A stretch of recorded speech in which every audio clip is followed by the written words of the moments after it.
This is a special report from libertysmith.org, top conservative news and sources. This is concerning the June 2022 upcoming U.S. Supreme Court decision, which apparently is going to overturn the abortion right. This is in reference to the May 2nd leak of the decision, which is a first draft. This is our review of the leaked court decision. So that's what this report is about. You can find it on our website, this report at libertysmith.org. But for this purpose in this video, I'm going to read the article to you for your convenience.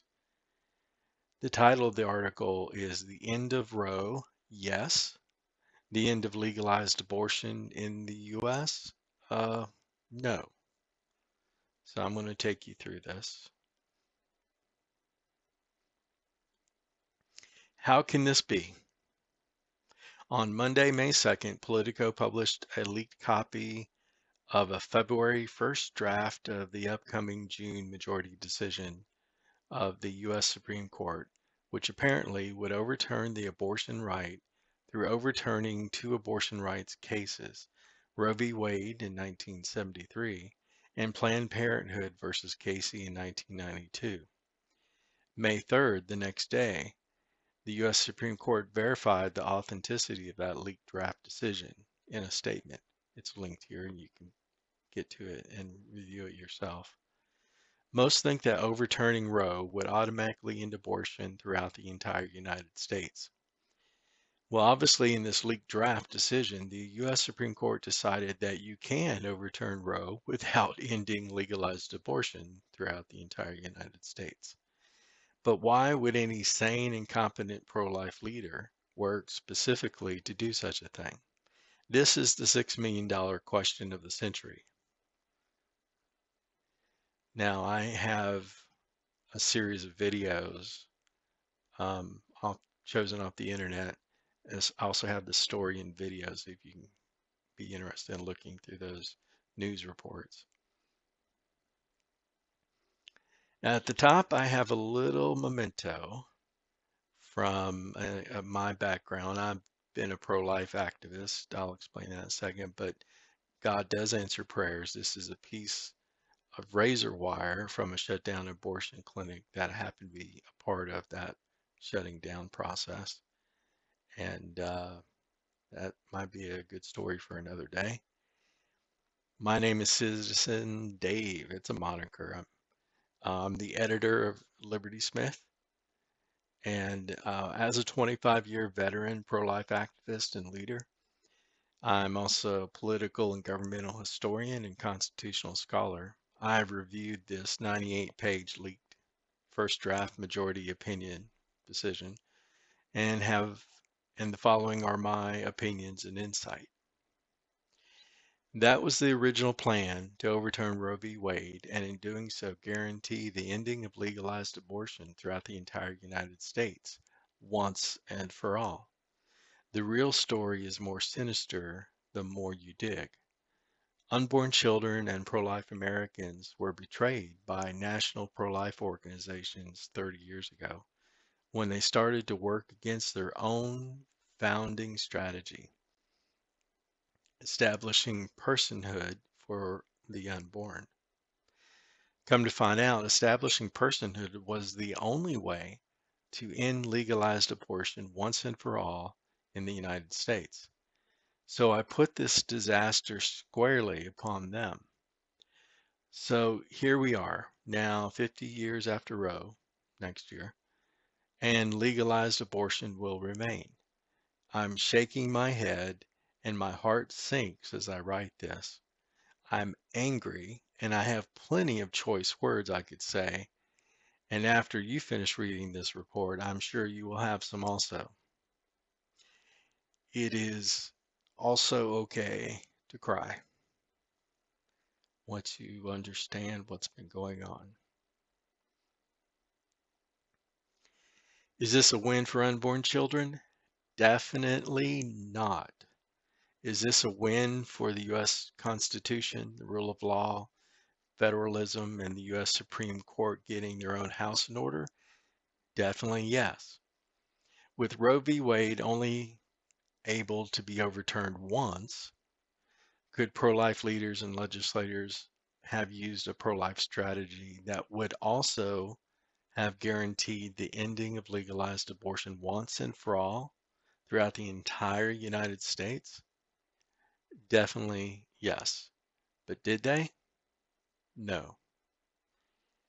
Is this the end of the original pro-life mission to get the U.S. Supreme Court to end legalized abortion throughout the entire United States? Definitely not. But as you will see in this draft Supreme Court decision, the overturning of Roe v. Wade, when not done correctly, did not end legalized abortion throughout the entire United States. That can only be done through establishing the personhood of the unborn child. And this has been known for 50 years. Establishing personhood for the unborn was the original pro-life strategy that the entire pro-life movement was built upon, except it was mostly abandoned 30 years ago by national pro-life organizations and leaders. Since then, they have been pushing an alternative set of strategies that were never designed to end legalized abortion once and for all throughout the entire U.S.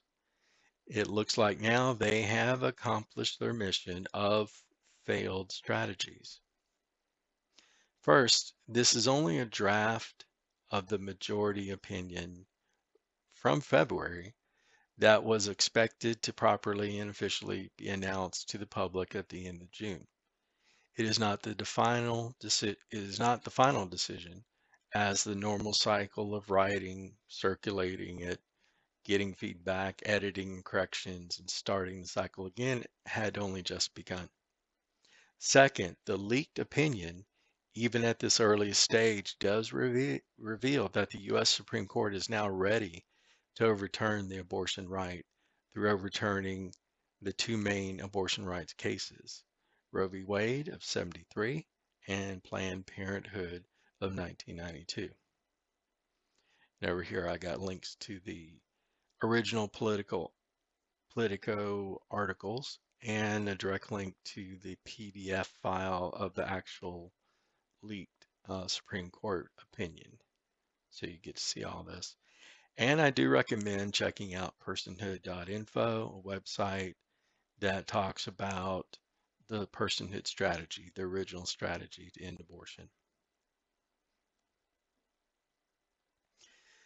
The leaked draft opinion is 96 pages, yes, 96 pages of legal mumbo jumbo that can melt most people's brains and easily pop their mental circuit breakers. This is no kidding. So summarizing and simplifying things where most people can understand it is important. Luckily, I have these skills, so here we go. My first thoughts. When pro-life Americans hear the words Roe v. Wade is being overturned, they get so excited their minds um, and their thinking often instantly checks out, and they can easily gloss over asking important questions like, in this instance, number one, why did the U.S. Supreme Court apparently decide to overturn Roe and Casey? And number two, will it actually end legalized abortion in the United States? So basically, the Supreme Court said, in short, we screwed up. Now they're referring to the 1973 Roe and the 1992 Casey U.S. Supreme Courts. Basically, off of page 3, the Roe v. Wade decision was, quote, an exercise of raw judicial power, unquote. This happened to also be, they were quoting Justice Byron White's dissenting opinion in Roe v. Wade. The second quote I have here is Roe was, quote, an abuse of judicial authority. Roe was egregiously wrong from the start, end quote. That's off of page 6. Cases brought before the court must have a legal foundation to support it. Judges are only supposed to rule on or decide a case not based upon their own views, but only upon solid legal foundation made up of prior court decisions, precedents, and legal history. While in 1992, the abortion case Casey was built upon the foundation of the prior case Roe v. Wade in 73, Roe v. Wade itself had no foundation, no court decisions, no legal history or traditions, nothing in the affirmative to actually support the abortion right as a constitutional right. In fact, it outlines in the draft decision, scroll down a little bit. In fact, it outlines in the draft decision that the last 500 years of legal history in America and England showed abortion had always been a crime, not a right.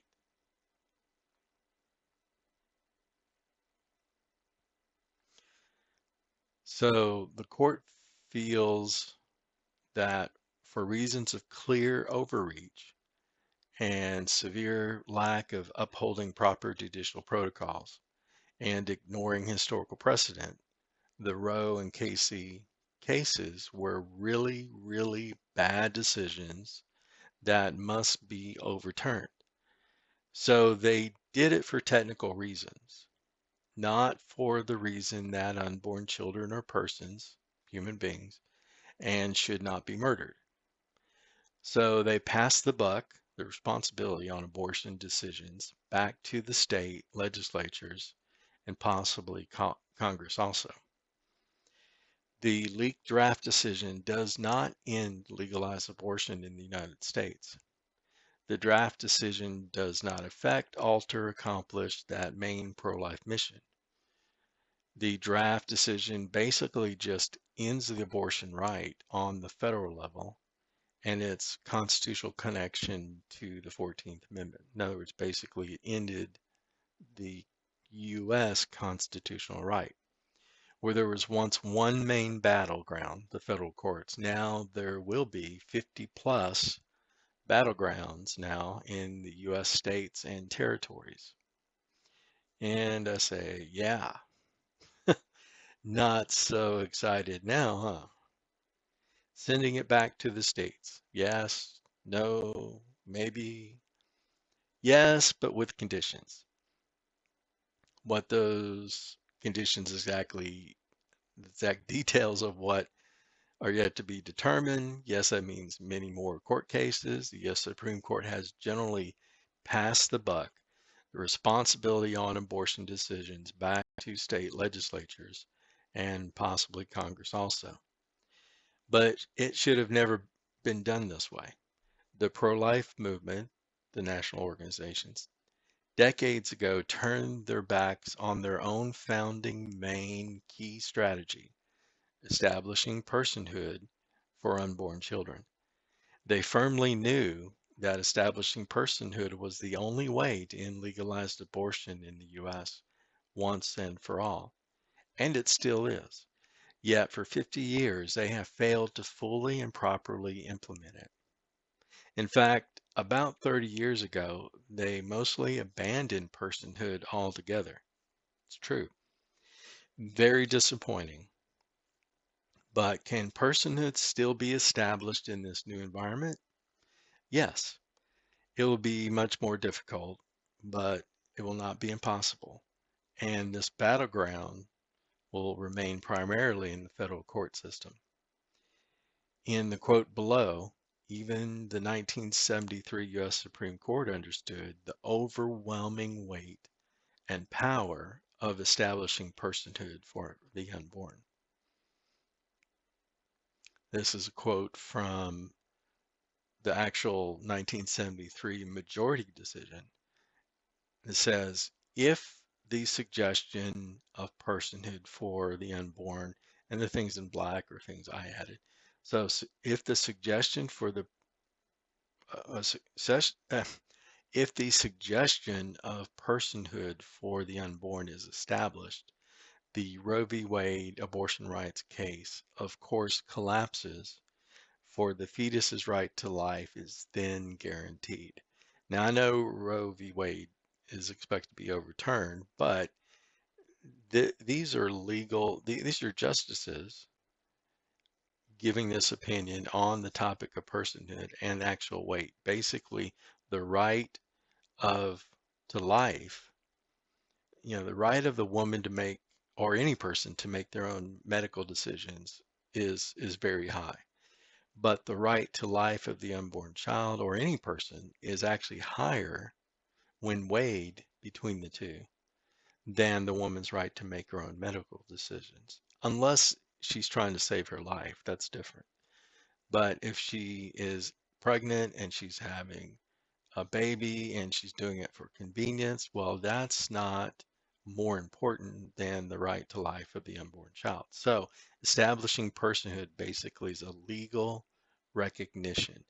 And the idea behind personhood is if the U.S. Supreme Court recognizes unborn children as persons, then that becomes a federal definition, and then murder laws would automatically kick in all states and territories.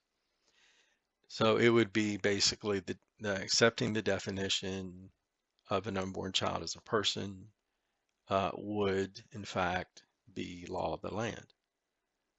So we were hoping that was the original plan, is that when Roe v. Wade would be overturned, it'd be overturned by the establishment of personhood. But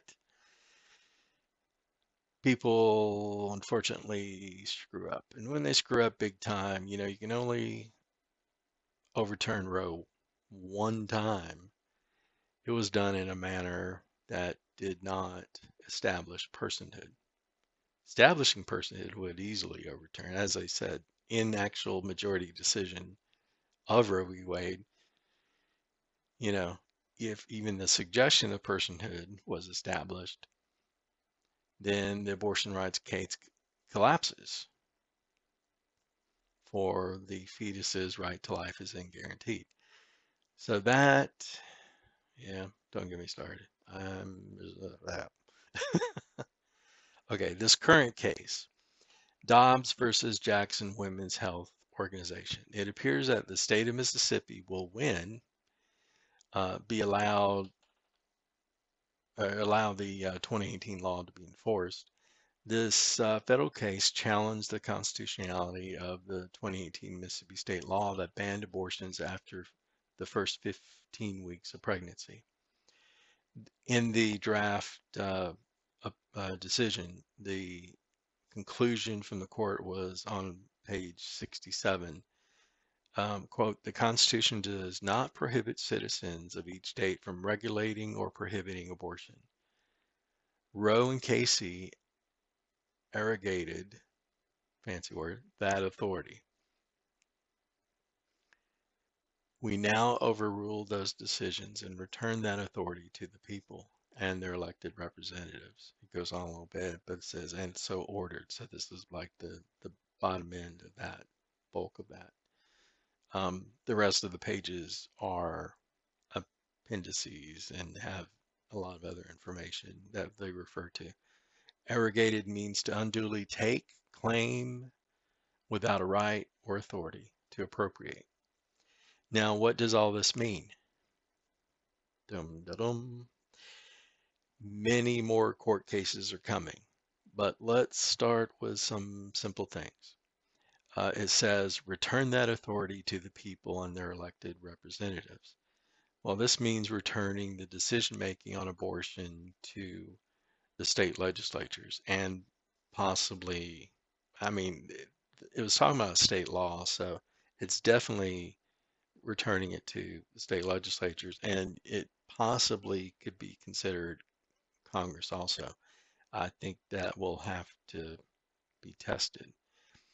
But, and we might get closer than we thought. On May 3rd, the day after the release, Nancy Pelosi, Speaker of the U.S. House of Representatives in Congress, announced, and I got a little video here, that within a week, the House Democrats will introduce legislation to codify, which means make law, the Roe v. Wade decision. This may pass the House, but in order to pass, the Senate would have to first dissolve the filibuster rules because it appears that there's more Republicans that would oppose this, um, which in previous attempts, Democrats failed to do. This may also spark another Democratic-led effort to pack the court, which that means you increase the total number of Supreme Court justices on the bench, then appoint a whole bunch of liberals to fill those new seats. So you can do that all within one presidency. The Democrat response to Roe ending will be quite interesting to observe over the next few years. It's already interesting now. Um, no comment about that, but I'll continue. Actually, on my video page about this, I do have videos of Democrat response and or leftist response, and they're wigging out all over the place. What is the scope and range of this decision? Legislative bodies, state and possibly federal, now have the full authority to freely, quote, regulate or prohibit abortion. Now, the real question, do state legislatures and possibly Congress also now have also the full authority to totally legalize abortion too? It appears that may be the case, but this issue will bring up a whole new era of federal court cases and constitutional challenges in order to fully answer that question. Like I said, this is just the beginning of a whole new type of court cases to figure this stuff out. Does this end legalized abortion in the United States and territories? No.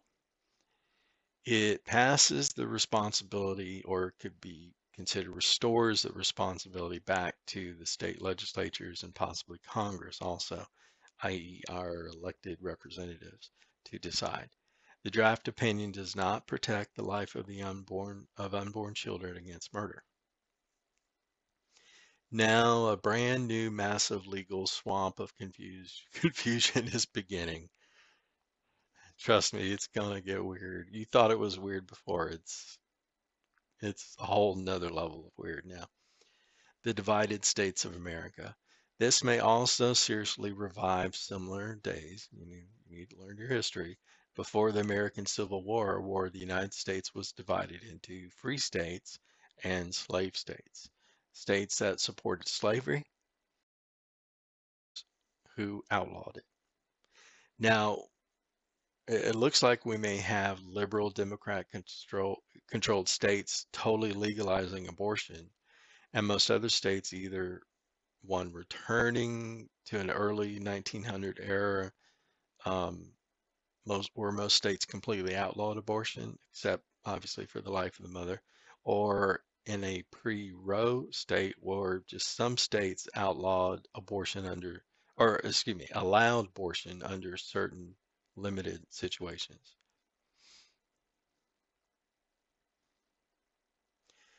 The United States of America cannot, this is hard to admit, but it's true. So I'll read this. The United States of America cannot long endure divided into death states and life states. Once the issue of abortion is thrust back into the body politic of each state, demanding a position be taken, it will dramatically increasingly bring division within each state and within the United States. To institutionalize a crime more barbaric than any other, including rape, slavery, murder of born persons, would be the brutal murder of the most innocent and defenseless future citizens of America. And to accomplish this, a state would have to turn their backs completely upon the most sacred and the most highest and the most fundamental natural right of all rights, the right to life. For where there is no absolute right to life, there is an absolute destruction of all other rights, a giving and taking of all rights at the whim of popular demands.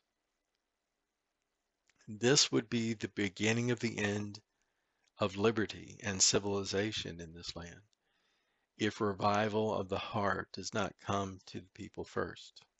And I say, Lord, bring revival to our land. For liberty to survive, we will have to choose liberty or death.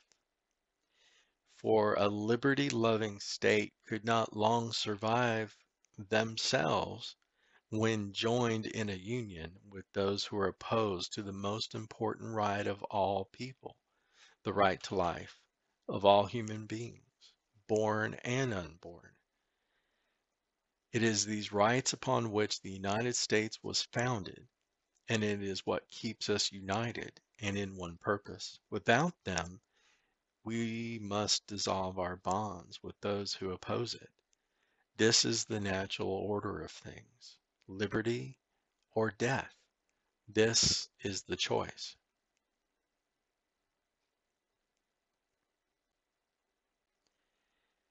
The main problem remains. Personhood is still not established. An unborn person is still not recognized as a person legally in the United States. If an unborn child is considered a person legally and recognized by the U.S. Supreme Court as such, then that definition will be established federally throughout the entire United States and territories. Existing murder laws in all states and territories would automatically apply to unborn children too. Thus, the killing of an unborn child would be considered murder, except when protecting the life of the mother. In this Supreme Court case, did you notice that both the state of Mississippi and the Jackson, Mississippi Abortion Clinic were both represented, heard, and parties in the case? But who was representing unborn children? No one. Unborn children were not represented. Unborn children's demand for a right to life was never heard. Unborn children had no voice in this case because they were not considered a person legally. Establishing personhood would restore the voice of unborn children and allow their demand for a right to life to fairly and equally be represented in the courts. If unborn children were recognized as parties in this case, then their right to life would always win over other rights. The states, the abortion clinics, the women's. But this case was not about unborn children. It was about the state of Mississippi's right to ban abortions after 15 weeks. This makes the 2018 Mississippi law in this case and the twisted pro-life strategy that created it a complete pro-life failure. Is this a win? Absolutely not. It is a major distraction from personhood. It is the beginning of a completely new era and whole nother new level of legal swamp of legislation and court cases on abortion for decades to come. Key pro-life national organizations will continue to suck American pro-lifers' valuable time and money away from personhood to their campaigns, which have not and cannot end legalized abortion in the U.S. I predict the status quo of the past 50 years will continue, get worse, but remain basically the same as before. Some wins, some losses, and legalized abortion not ending in the entire U.S. Unborn children on the whole will continue to be murdered in the United States, will not escape. Well, hold on. Unborn children on the whole will continue to be murdered, and the United States will not escape this curse in a clear, healthy, and definitive way. Instead of having one battleground, the federal courts, it's now expanded into 50 state battlegrounds, and it leaves the U.S. increasingly divided, wasting time and money, and the unborn children continue to be murdered in some states. Can the United States continue divided, half slave, half free? It did not. You get the point. I could go on, but I'll leave it at that. Is it the Supreme Court's fault? No. The Supreme Court can only rule on cases before them. Talking about the Mississippi law. Personhood was not a topic or issue in this law or case, so therefore it could not be addressed or ruled upon by the Supreme Court. That is why I previously said Roe may be overturned, but it was not done in the correct way, with a focus, potential results on ending legalized abortion in the entire United States. Then whose fault is it? Now you might be asking the right question. Because the Mississippi law was designed by national pro-life organizations, their strategy was never designed to force personhood to be decided by the U.S. Supreme Court. Isn't that frustrating? This case and the Mississippi law was about the state's right to ban abortion. It was about Mississippi's right, not the unborn child's right. It was about state power, not the right to life. The National Pro-Life, I call them quasi-pro-life organization, just helped the states become more powerful, not to end legalized abortion once and for all. And the one opportunity to overturn Roe was spent on overcoming legal technicalities and increasing state power, not upon establishing the right to life of unborn children. What a complete waste. It really takes a screwed up pro-life strategy, and I made up this quote here, little phrase. Hey, we don't need to totally legalize abortion once and for all, definitively by having one main battle in the federal courts. Based upon the original pro-life strategy of personhood, we began the entire pro-life movement upon. Nah, no way. Let's make 50 plus battles in the states and extend the war on the unborn for decades more. Yeah. This pro-life strategy called incrementalism only produces incomplete, partial actions like the Mississippi law and results from the U.S. Supreme Court decision is the planned end game that comes directly from the main playbook of all these main national pro-life organizations. Decades ago, they abandoned the original pro-life strategy, personhood, that they created and founded the pro-life movement upon. Establishing personhood of unborn children would, in one clear action, wipe out all legalized abortion in the U.S. and territories. So now the devastation of millions dead continues along, 50 years later after Roe, and possibly decades more into the future if we don't do something about establishing personhood now. Most legislatures are heavily lobbied by the national pro-life organizations, so friendly pro-life legislators have been convinced to do what they recommend. Why? They successfully market themselves as experts, the pro-life organizations, as experts on life issues, yet they were the ones in charge for the past 50 years who may have been successful in ending Roe, but not ending legalized abortion in the U.S. once and for all. Wow, what a complete disaster.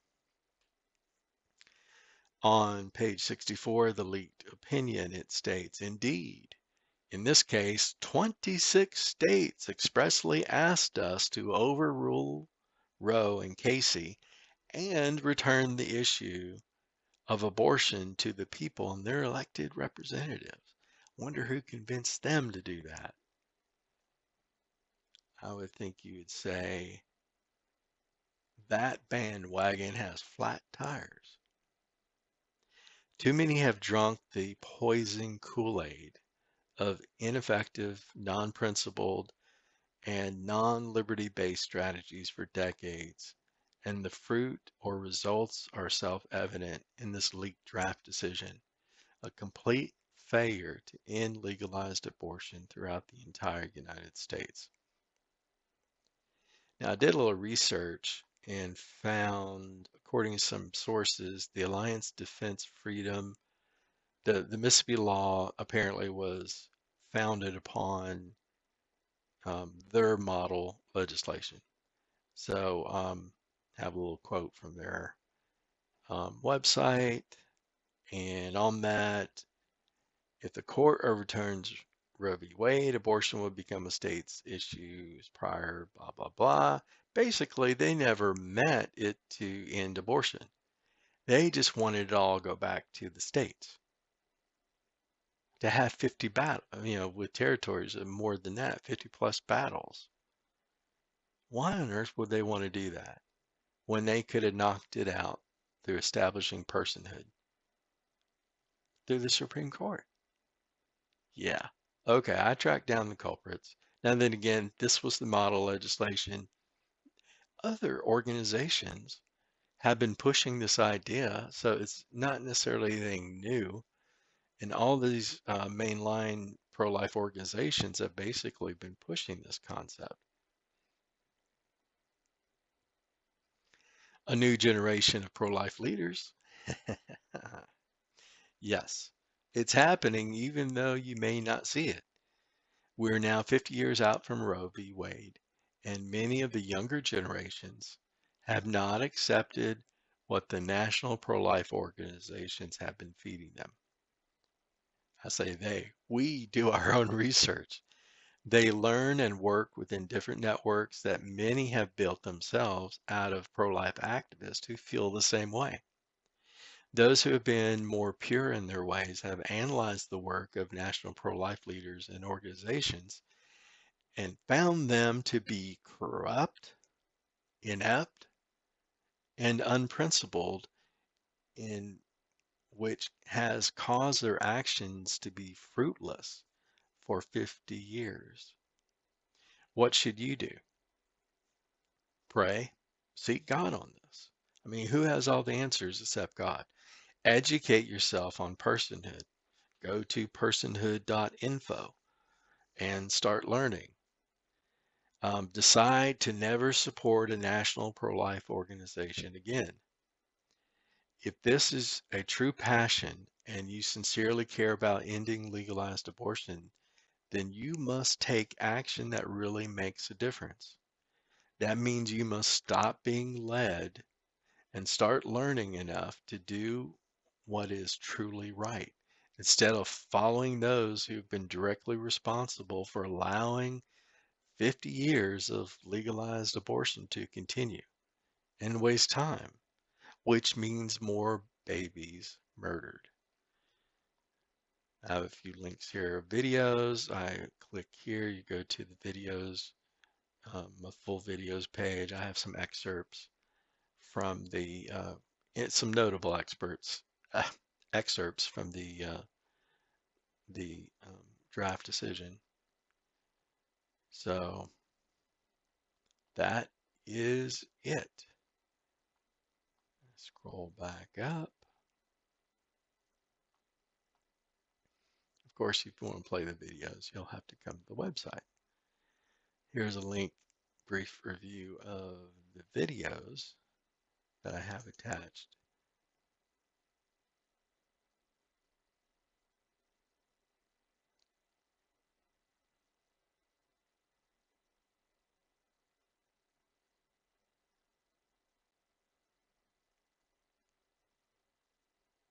Anyway, you can have fun looking at this. I'm going to be adding more as it The radical left reacts. Oh boy, that's fun. I got it. MSNBC, that same night that they announced it, they interviewed the Political reporter who leaked it. And yeah, it's quite interesting. I mean, there's violence going on, supposedly peaceful protests. They're starting to hound the Supreme Court justices at their home. There's all sorts of crazy stuff going on. But and I even include a video from The View. That's interesting. Yeah, it's just crazy. But I'll be adding more videos on here as time goes on. But enjoy.